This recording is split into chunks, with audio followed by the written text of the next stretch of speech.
Go. You start button yet? Yeah. All right. Today I will be talking about the battle between the NCAA and paying athletes. All right. Some would say the athletes are employees, while others argue that they are just students with extra activities on their hands. One thing for sure is that these athletes are paying a lot of people's bills while not being reciprocated for their labor. Collegiate athletes should be paid because they are laborers.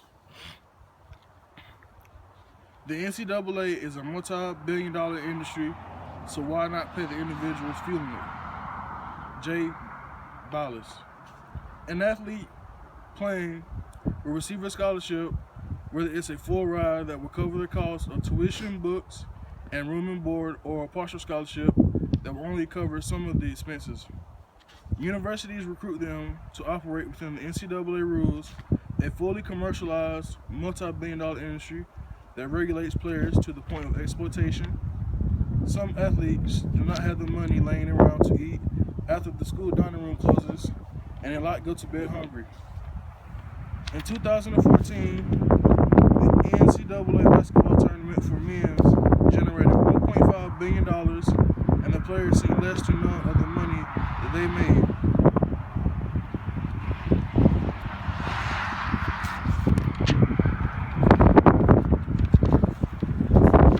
For instance, in May 2009, Sam Keller, former quarterback at Nebraska and Arizona State, filed a class action suit and contended the NCAA unfairly deprived college athletes of revenue. Keller won the case and he came to a settlement that would amount to $20 million that would pay players dating back to 2003. Payments will be ranged from $400 to $2,000. So the NCAA voted in 2015 to give the Power 5 conferences, the SEC, the ACC, the Big 10, Big 12, and Pac-12, and their 65 members, of paying thousands of dollars to athletes annually to cover the full cost of attending school. To some of these schools not included in the Power 5 conference, this would put them at a disadvantage because some of them don't profit and there is no money left to give. That's the price you pay when you have to pay when you are competing against some of these bigger schools for more boosters and donations. If you can't repay your players for their hard labor on the court or on the field, you will find yourself bottom feeding for players. Kids and their parents are sold on who can give them the most money, so the kid will be comfortable at night knowing they aren't going hungry at night. College is not able to provide a stipend. We lose out on players to schools that can provide a stipend, and which will result in the nonprofit schools losing games and eventually losing revenue. Athletes can start choosing the school of their choice just by the amount of stipend provided, which could cause personal problems down the road in life. The college athletes know they are being sold to the public and not being reciprocated for it. Some will go to the next step and receive money not being accounted for, which is an NCAA violation. Instance number 2. On Wednesday, with the conclusion of the NCAA's astoundingly clueless but purposefully humiliating 10-year disassociation penalty, the University of Michigan is inviting former basketball star Chris Webber to give them a call and discuss if he wants to be a part of the family again. He may have to apologize first, though. This case stems from the NCAA rules that Webber violated as a player from 1991 to 1993. In short, he accepted money from a man named Ed Martin, who doled out cash and gifts to a lot of young Detroit basketball players through the years. Only some of them went to Michigan, but it was Michigan that gave Martin tickets and access to hotel rooms. Chris Webber was a star basketball player for the University of Michigan Wolverines basketball team during the early 1990s. Taking money was illegal, and the repercussions were harsh. The NCAA violated the 2 Final Fours that Webber's Fab Five team reached. The banners commemorating those seasons were taken down. This had an effect on the school as well as the basketball program as a whole. College isn't the traditional college experience anymore. for athletes with all this money being made off of their brand. When big-time college athletes see their jerseys being sold at the bookstore on campus, it makes them cringe inside knowing they won't receive any profit from it. They know they can't break rules or receive under-the-table cash and risk getting caught by the NCAA. So the players or parents cut corners in receiving benefits and sly ways to keep themselves clear of any investigations. Even after a player leaves the school, anything that happened during the period that they were in college can be investigated and punished accordingly.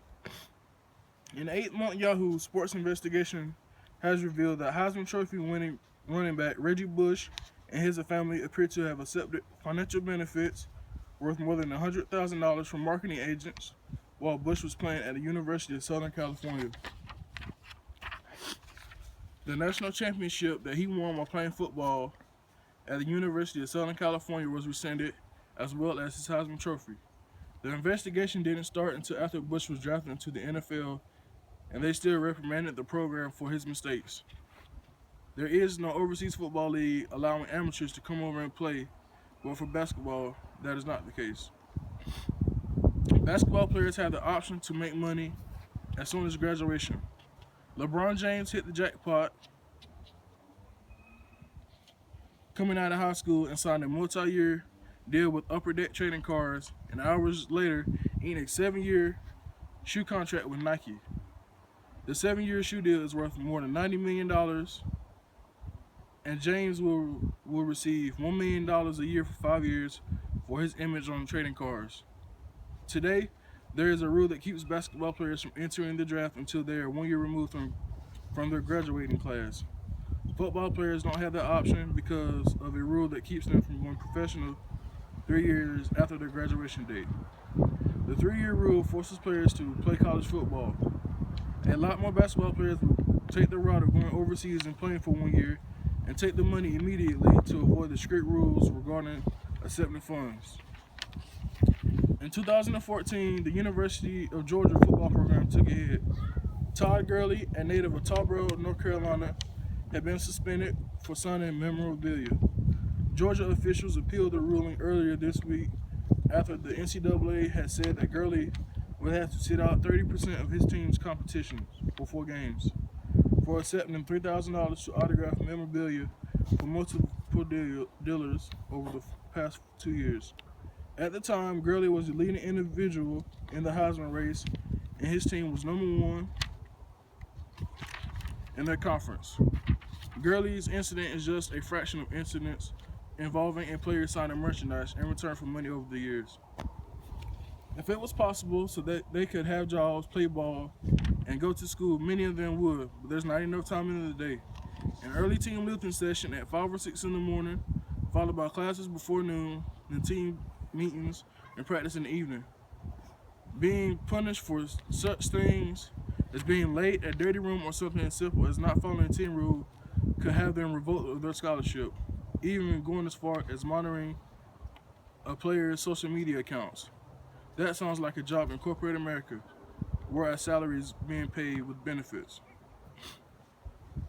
Majority of athletes go to school to get a degree and play their intended sport. The NCAA paints a picture where the athlete is a student first, but that's far from factual. Athletes spend more time preparing for a game or playing than actually being a student towards getting a degree.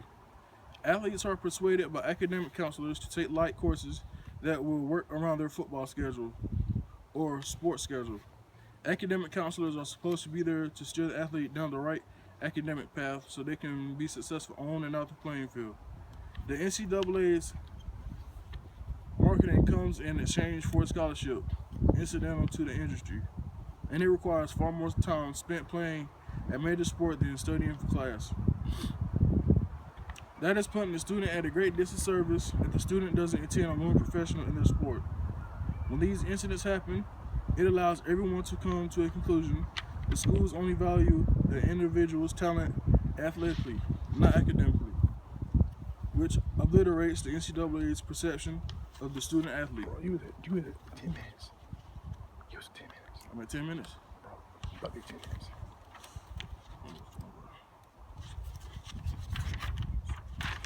Bro, you got about 4 seconds. Division I athletes are what you call laborers, but not according to the NCAA. During fall, they work from 6 a.m. to 10 p.m. Meetings, workouts, practice, and summer. Despite devoting 40 to 60 hours per week to their sport most of the year, more than many full-time jobs, Division I players aren't considered employees and lack basic economic rights. Under the NCAA's cartel restrictions, if that's not an employee, I can't tell you what is. These players can be dropped from scholarship at any moment, but the school can still sell their jerseys, print pictures on the admission package to help boost admission numbers for the school. How could one say that athletes are students first and turn around and have them miss class for an athletic event? If the Syracuse men's basketball team makes it to the 2016 NCAA Finals, its players will miss an estimated 17 days of class, or 24% of the semester. That arguably reduces the value of their free education. The old age of student athletes being a student first is no longer. It's a business where kids with no power work to the brink of exhaustion and get a quarter of an education, while the boss brings in billions of dollars that the ones making it will never get to spend. That's it.